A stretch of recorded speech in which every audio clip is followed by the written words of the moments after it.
Hello and welcome to the fall of 2025 edition of the Psychology of Adulthood here at UMA. My name is Dr. Mark Kavanaugh and I'm your instructor this semester.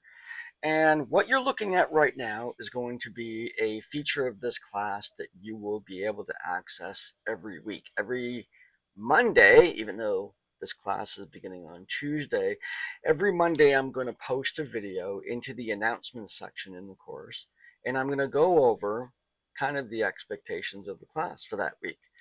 It is really, really important for you to watch these videos. Sometimes they can get a little lengthy. I get a little lecture like. You don't necessarily need all that information, because the information, as you will come to find out, is all in my published course book for this class. However, sometimes I make requests to kind of modify some of the assignments and whatnot. It's not a big deal, but sometimes I'll ask for something a little bit different. And my experience has been that very few people get that message. I also make important announcements about my availability and anything else that's going on in the class. So please take the time every Monday to check in with me with these videos. They'll be posted fairly early in the day, as best that I can, where I'll go over what we're going to be doing that week. And this first week, we hit the ground running with Chapter 1. Chapter 1 is essentially an introduction to the psychology of adulthood, and I really focus on two major areas, and that is developmental clocks and the developmental perspective.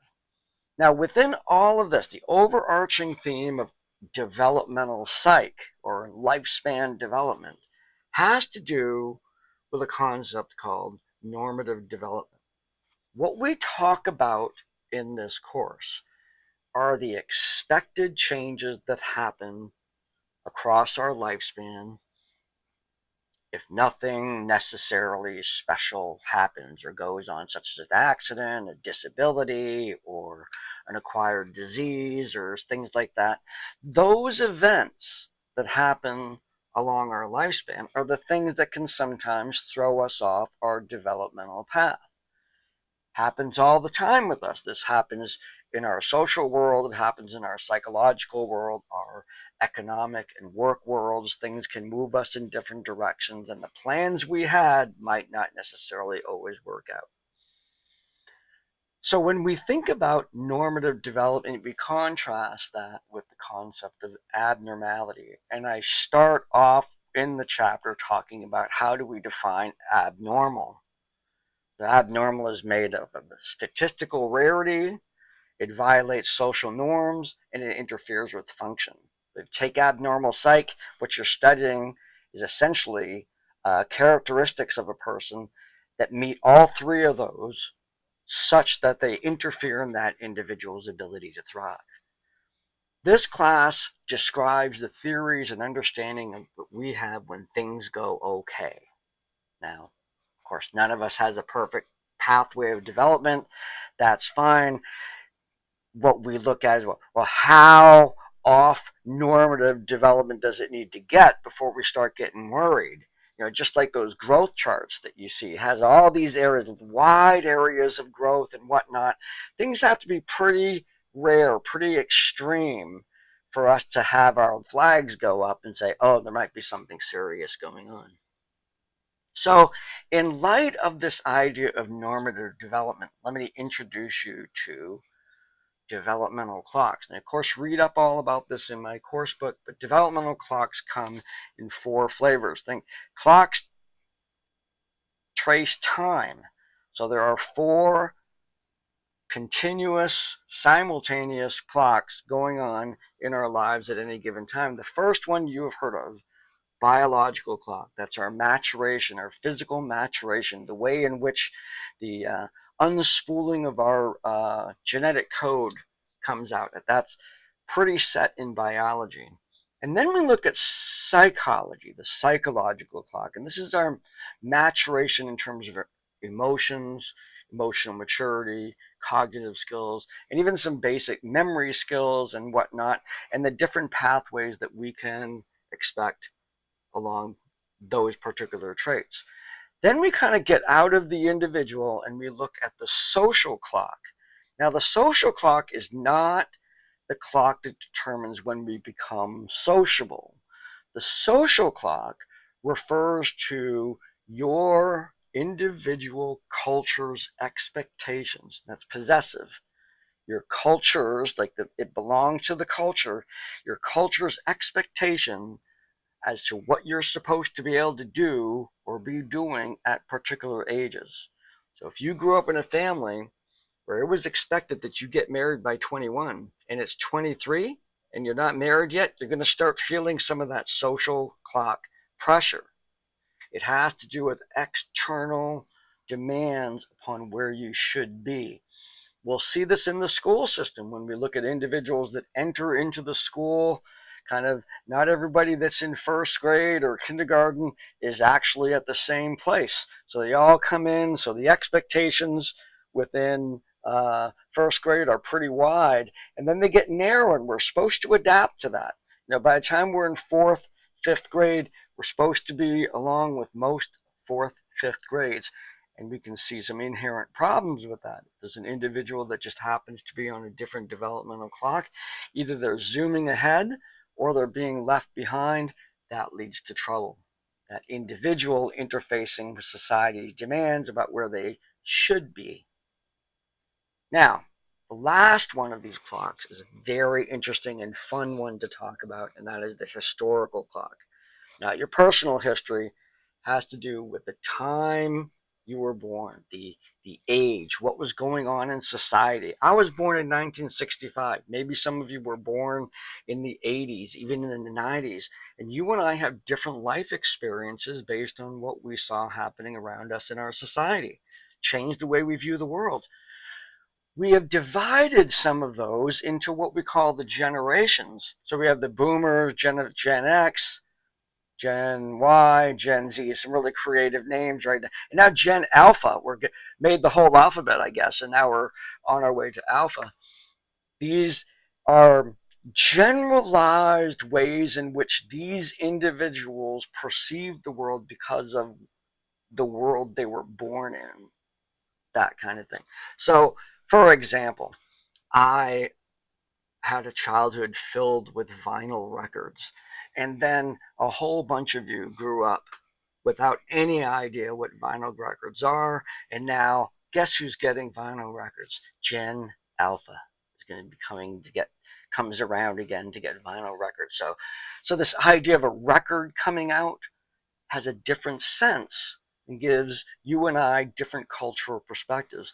And those differences in cultural perspective sometimes referred to as a generation gap when those differences become conflictual. And call them, otherwise we're just talking diversity, right? And that's super fun. What I knew as a child versus what you knew as a child, that's all fun. It becomes a generation gap sort of issue when there's sort of some divide that comes from that. Now these, again, keep in mind, this is all normative development, the normal sort of things, let alone the abnormal things that were also going on. Now the other portion here that I want to talk about is the developmental perspective. And this is actually a little bit of my own creation, for this idea that when something happens in your life, helps us to understand that psychological process. Now, let me put to you this way. When you're shopping for real estate, a lot of people that are into real estate will say there's the three most important things that you need to consider when you're buying a house is location, location, and location. Emphasizing the point that the most important thing is where the house is. Not the condition. It is important, but not as important. Condition of the house is important, but not as important as where the house is. That's this location, the community, access to resources. Is there a symphony local? That kind of thing. Very, very important. Now, when we talk about psychological processes or even events in our lives, and I'll use that as an example because it's a little bit more straightforward. events in our lives that may disrupt our normal pathway of development, we have to ask the three, I'll say it this way, the three most important factors associated with understanding how an incident could impact somebody's developmental pathway is: when did it happen? When did it happen? And when did it happen? How old was the person? Now, age, we know there's different levels of maturity. Not every 18-year-old is the same. Not every 16-year-old is the same. But by encapsulating all our understandings about normative development, if you happen to be encountering an individual who, for instance, had a severe, debilitating accident at age 16, we could ask ourselves two questions. We could say, first, how does this disability, let's say they can no longer use their legs, they have to mobilize with a wheelchair or other devices. How does that affect people? They need to get a wheelchair. They have to use egresses that are at ramp, or they that when they're going into places that have counters, they're going to have to deal with that. They're going to deal with different ways in which they go to the bathroom and all that stuff. And these are things that everybody who loses the ability to use their legs are going to encounter. The developmental perspective asks the exact same question. First question was, how does losing the ability to use your legs affect someone? And then we're going to change that to, how does losing one's legs affect a 16-year-old? That's it. You can see it's the exact same question. The second time we ask the question, we're picking the age, the person that we're dealing with. We know all the generalities, but how is this going to affect that individual who happens to be 16? Now, you're a nurse, you're working with a 16-year-old in a rehab area, and you are encountering this 16-year-old who's lost their ability to use their legs. You go to the next room, and there's a 56-year-old person with the same kind of injury. And then you're saying, well, all the general stuff is the same, but how does losing someone's ability to use their legs now affect a 56-year-old? That's different than a 16-year-old. They're going to share. They both have to get used to using a wheelchair. They both have to change their identity. One is going to have a little bit more trouble with that because they're older and set in their ways.